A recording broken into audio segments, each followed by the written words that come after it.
Hello friends, कैसे हैं आप लोग। आई होप अच्छे होंगे और अच्छे से पढ़ाई भी कर रहे होंगे।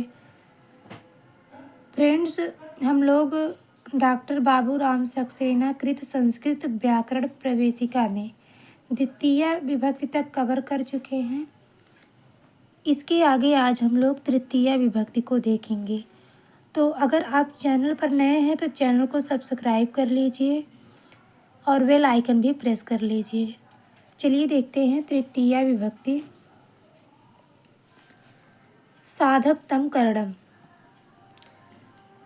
एक बात और, अगर आपने पिछली वीडियो को नहीं देखा है, जितनी भी वीडियोज़ हैं, तो इस चैनल के प्लेलिस्ट पर आप जाकर देख सकते हैं। चलिए देखते हैं। अपने कार्य की सिद्धि में कर्ता जिसकी सबसे अधिक सहायता लेता है उसे करण कहते हैं। जैसे राम पानी से मुंह धोता है। यहाँ पर साधारण रूप से तो मुंह धोने में राम अपने हाथ तथा जल पात्र दोनों की सहायता लेता है। यदि हाथ ना लगावेगा तो मुंह किस प्रकार धो सकेगा, और यदि जल पात्र ना होगा तो जल किसमें रखेगा।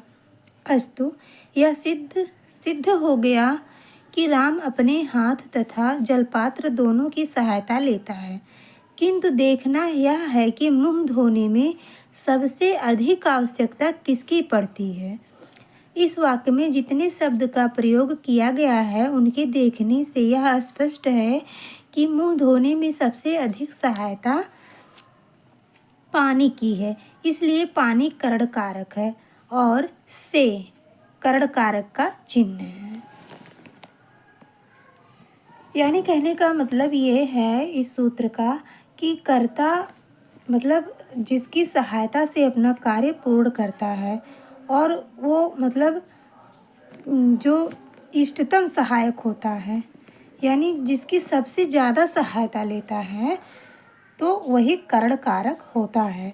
जैसे उदाहरण दिया गया है कि राम पानी से मुंह धोता है, तो उसमें हाथ भी काम में लाएगा और साबुन वगैरह जो भी होगा वो भी काम में आएगा, लेकिन सबसे उपयुक्त क्या होगा, जल होगा। तो जल जो है वो करण कारक हो जाएगा। अब आगे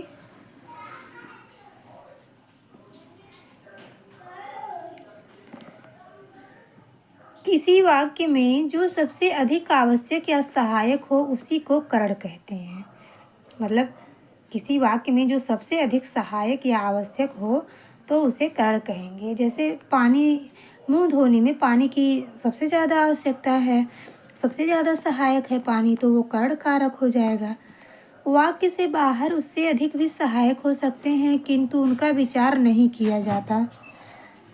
जैसे राम हाथ से मुंह धोता है, यहाँ हाथ से करण कारक है। यद्यपि जल हाथ से भी अधिक आवश्यक है, किंतु यह वाक्य में ना होने के कारण कारक नहीं है। यानी कि जब यहाँ पे जल नहीं दिया गया है, बस हाथ से मुंह धोता है, तो यहाँ हाथ की ज़्यादा आवश्यकता है, ज़्यादा सहायता ली गई है, तो यहाँ पे हाथ से ये करण कारक होगा, ना कि जल, क्योंकि यहाँ पे जल नहीं दिया गया है इस वाक्य में। अब आगे है कर्तृकरणयोः तृतीया।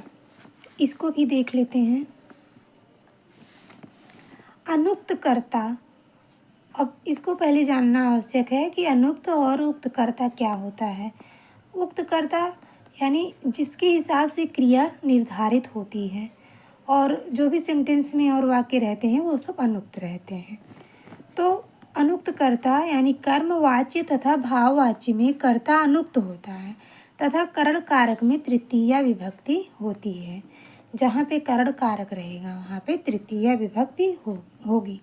कर्तृकरणयोः तृतीया। अनुक्ते कर्तरि तृतीया का उदाहरण। अब उदाहरण देख लेते हैं। रामेण रावणः अहन्यत हतो वा, यानी यहाँ पे तृतीय विभक्ति लगी है। ये कर्मवाच्य का उदाहरण है। अब भाववाच्य का उदाहरण देखते हैं। रामेण सुप्यते मया जीव्यते। करणे तृतीय का उदाहरण, इसको भी देख लेते हैं। रामः जलेन मुखं प्रक्षालयति। और दूसरा उदाहरण रामः रावणं वाणेन हतवान। अब अगला सूत्र है दिवः कर्म च। दिव धातु के साधक तम कारक की विकल्प से कर्म संज्ञा भी होती है। जहाँ पे दिव धातु लगा रहेगा और वहाँ पे साधकतम कारक की विकल्प से यानी जो करण कारक होगा वहाँ पे विकल्प से कर्म संज्ञा द्वितीय विभक्ति भी लग सकती है। जैसे अक्षय या अच्छान दिव्यति, यहाँ पे दिव धातु है तो यहाँ अक्षय भी लग जाएगा और अक्षान भी, यानी तृतीय और द्वितीय दोनों लग जाएंगी, वो भी विकल्प से। संज्ञो अन्य तरस्याम कर्मणि। अब है समपूर्वक ज्ञा धातु के कर्म की विकल्प से करण संज्ञा होती है। जहाँ पे ज्ञा धातु रहेगा और सम उपसर्ग रहेगा वहाँ कर्म की विकल्प से करण संज्ञा होती है। जैसे पित्रा पितरम, यानी पित्रा भी हो सकता है और पितरम भी हो सकता है। वह संजानीते, यहाँ पे सम उपसर्ग पूर्वक ज्ञा धातु लगा हुआ है, पिता के मेल में रहता है। अब है प्रकृत्यादिभ्य उपसंख्यानम, ये वार्तिक है कात्यायन जी का, इसको भी देख लेते हैं। प्रकृति यानी स्वभाव, प्रकृति मीन्स स्वभाव। प्रकृति आदि शब्दों के योग में तृतीया होती है। जैसे प्रकृत्या दयालु, स्वभाव से दयालु, तो यहाँ प्रकृत्या में तृतीया विभक्ति लगी है क्योंकि यहाँ पे ये स्वभाव बताया गया है।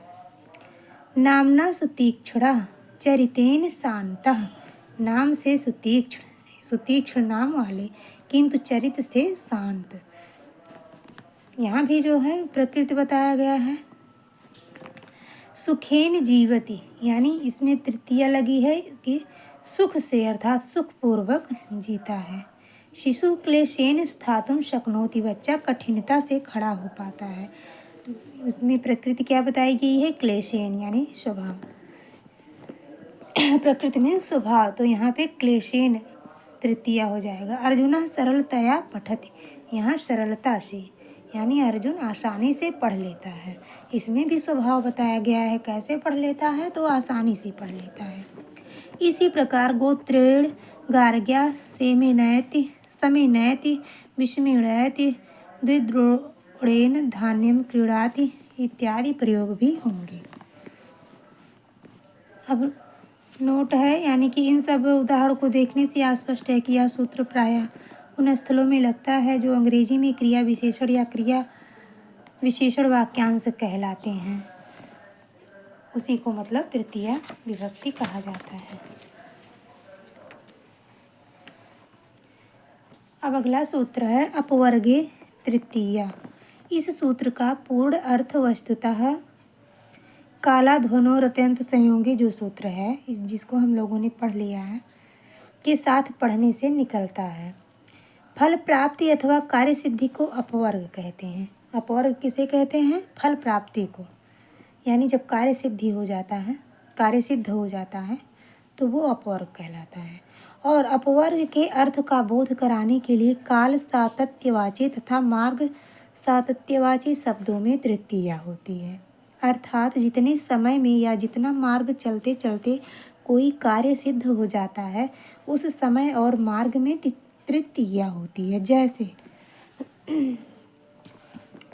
मासेन व्याकरणम अधीतवान, महीने भर में व्याकरण पढ़ लिया, अर्थात महीने भर व्याकरण पढ़ा और व्याकरण उसको भली भांति आ गया एवं पढ़ने का कार्य महीने में सिद्ध हो गया, तो यहाँ पे फल की प्राप्ति हो गई। यानी जो व्यक्ति व्याकरण पढ़ना चाहता था उसको व्याकरण अच्छे से समझ में आ गया तो उसकी फल प्राप्ति उसे हो गई।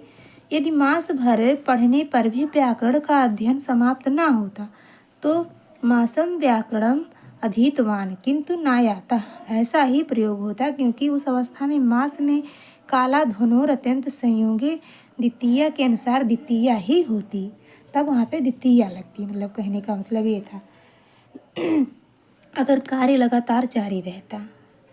इसी प्रकार अन्यत्र भी समझना चाहिए। शायद इसको आप लोग समझ गए होंगे। यानी जब कार्य जारी रहता तो काला धनोर अत्यंत संयोगी से द्वितीया लगती, और यहाँ पे फल प्राप्ति हो गई है तो यहाँ पे अपवर्गे तृतीया सूत्र लगेगा। अब है आगे, क्रोशेन पुस्तकम पठितवानी, कोष भर में पुस्तक पढ़ डाली, अर्थात एक कोष चलते चलते पुस्तक पढ़ डाली। इसी प्रकार चतुर्भि वर्षैर गृहम निर्मापितवान, 4 वर्ष में घर बनवा लिया। पंचविंशत्या दिवसैः त्रयमिमं ग्रंथम लिखितवान, 25 दिन में इसने यह ग्रंथ लिख डाला, यानी कार्य की पूर्ति हो गई, कार्य पूर्ण हो गया। तो यहाँ पे अपवर्गे तृतीया सूत्र लगेगा। अब है सप्तमी दिनः निरोगो जाता, 7 दिन में निरोग हो गया। योजनाभ्याम कथा समाप्तवान, 2 योजन भर में कहानी खत्म कर दी। ये सब इसके एग्जाम्पल्स हैं। अब है गया अगला सहयुक्ते प्रधाने। सह के योग में अप्रधान अर्थात जो प्रधान क्रिया के कर्ता का साथ देता है में तृतीया होती है। जैसे पुत्रेण सह पिता गच्छति, यहाँ पुत्रेण में तृतीया इसलिए लगी है कि गमन क्रिया के साथ पिता का ही मुख्य संबंध है। इसी प्रकार पित्रा सह पुत्रः गच्छति में पुत्र प्रधान है और पिता अप्रधान रूप से उसका साथ देता है, अतः उसमें तृतीया हुई। यानी जहाँ अप्रधान में जो अप्रधान रहेगा वाक्यांश में उसमें तृतीया लगेगी। इसी प्रकार साथ अर्थ वाले साकम सार्धम और समम के योग में भी अप्रधान में तृतीया होती है। इन सब का अर्थ भी साकम सार्धम समम, इन सब का अर्थ भी साथ होता है। अब जैसे इसकी भी उदाहरण देख लेते हैं। रामः जानक्या साकम गच्छति, यहाँ साकम का उदाहरण दिया गया है, राम जानकी के साथ जाते हैं। हनुमान वानरय सार्धम, यहाँ सार्धम का उदाहरण। जानकी मार्गयामास, हनुमान ने बंदरों के साथ जानकी को खोजा। उपाध्याय छात्रैः समम स्नाति, उपाध्याय विद्यार्थियों के साथ नहाता है, यहाँ समम का उदाहरण दिया गया। अब है नोट, साथ संग आदि के साथ जो शब्द आता है उसमें हिंदी में का जो षष्ठी का स्थानीय है लगाया जाता है, किंतु संस्कृत में तृतीया लगाई जाती है।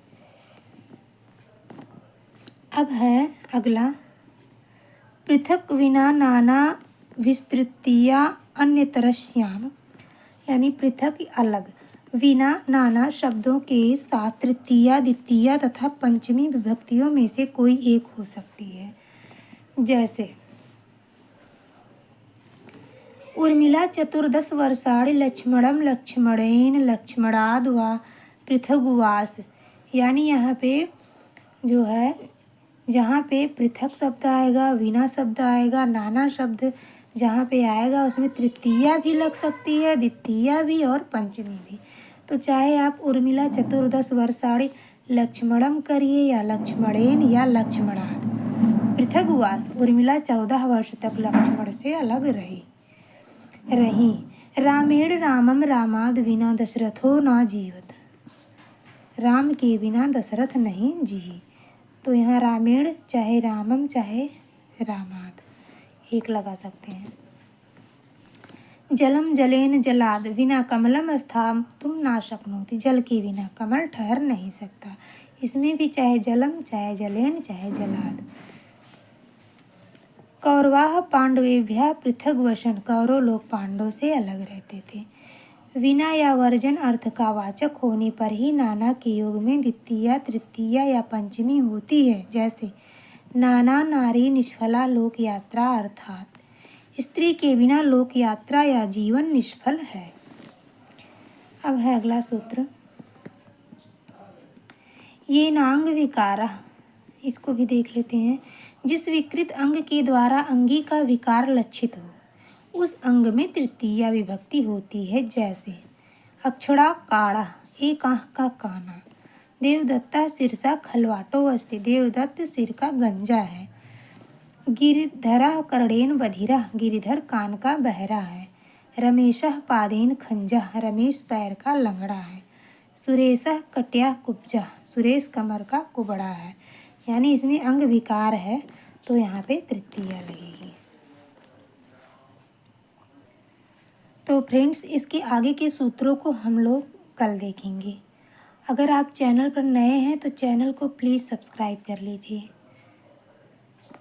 वीडियो देखने के लिए आपका बहुत बहुत धन्यवाद।